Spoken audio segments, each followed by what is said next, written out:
Hey, it's me.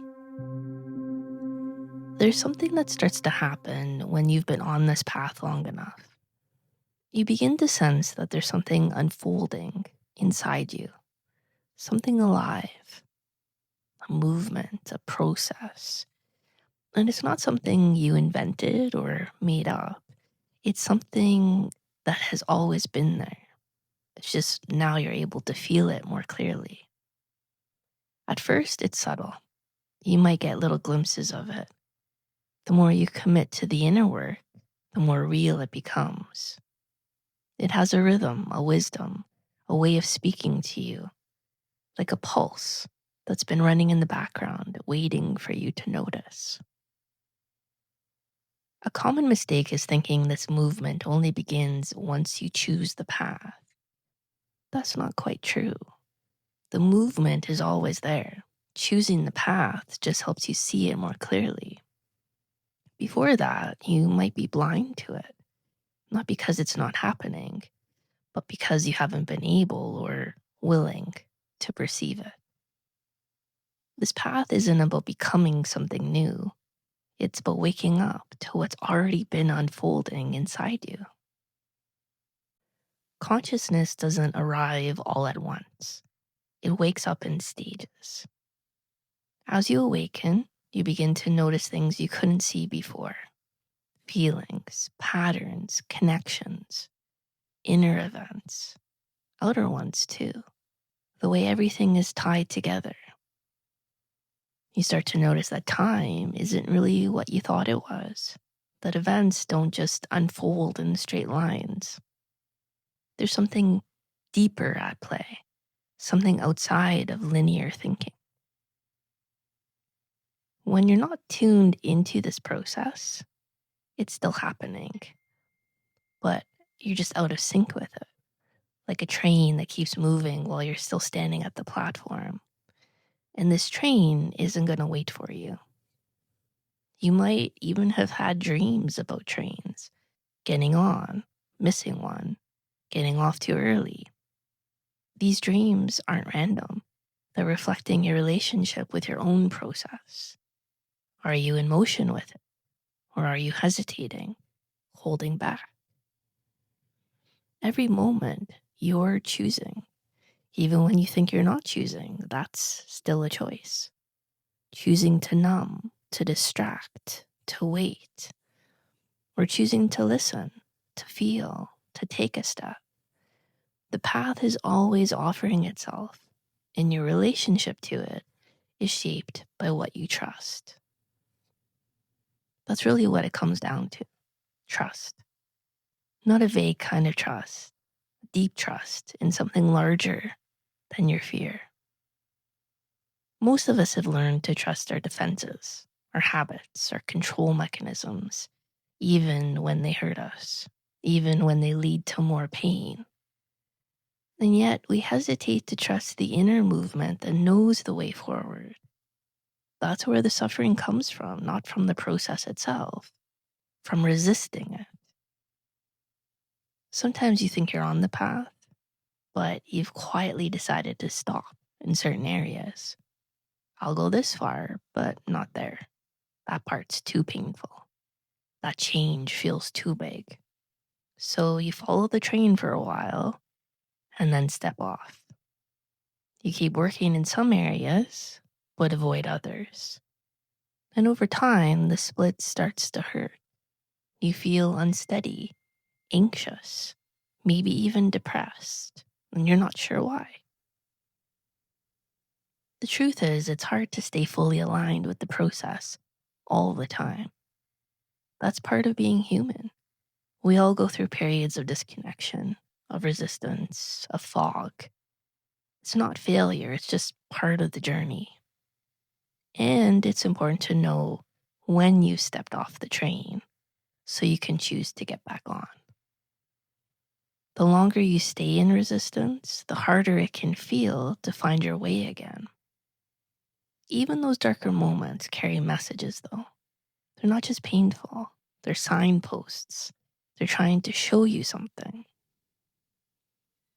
Ask yourself, am I really committed to all of myself? Or am I holding something back? Where am I still saying no? Not out loud, maybe, but in subtle ways. In how I react, how I avoid, how I explain things away. Every day, in small ways, you make decisions that either align you with your process or pull you away from it. The choice isn't just about whether you're on a path. It's about how honest you're willing to be with yourself, how much of yourself you're willing to include.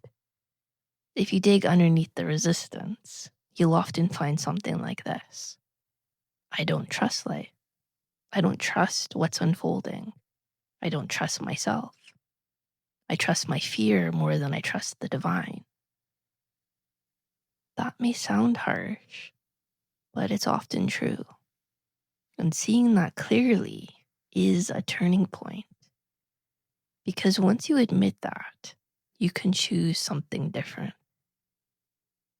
So many of us live with this false idea that we're safer if we stay still, that if we avoid looking too deeply, we'll avoid pain. But that avoidance is where the real suffering comes from. We tell ourselves it's not that bad, that we'll deal with it later. While we wait, the train keeps moving, and we keep falling out of step with ourselves. Eventually, life starts to feel meaningless, empty, or we get caught in blaming others, hoping they'll change so that we can feel better. The deeper truth is, every single thing we experience is part of this movement. There are no random events. Nothing is separate. Everything is speaking to us if we're willing to listen. Even the hardest moments are part of this process. They carry information, guidance. And when we start to see life that way, things begin to shift. We stop seeing ourselves as victims of life and instead recognize that we're being invited into a conversation, a deeper one. Doesn't mean we pretend to be okay when we're not. It means we start to ask, what is this moment trying to show me? What is this pain, this reaction, this tension pointing toward? The more we ask, the more we'll hear. And even if the answers don't come right away, something inside starts to open. You are exactly where you are because this is where your process has brought you. Not as punishment, not because something's wrong, but because this is the next piece to meet. And when you can stop fighting that, when you can bring compassion to it, you free up space for movement again. If a child were angry that it wasn't already grown up, we'd know something was off, right? Growth takes time, it has a rhythm, and trying to force it just creates pain. It's the same with our inner work. The more we hate where we are, the more we slow ourselves down. The more we accept our current state without shame, without giving up, the more space we create for growth to unfold naturally. The more you resist yourself, the more you fear life. The more you make peace with yourself, the more you trust life. They're not separate.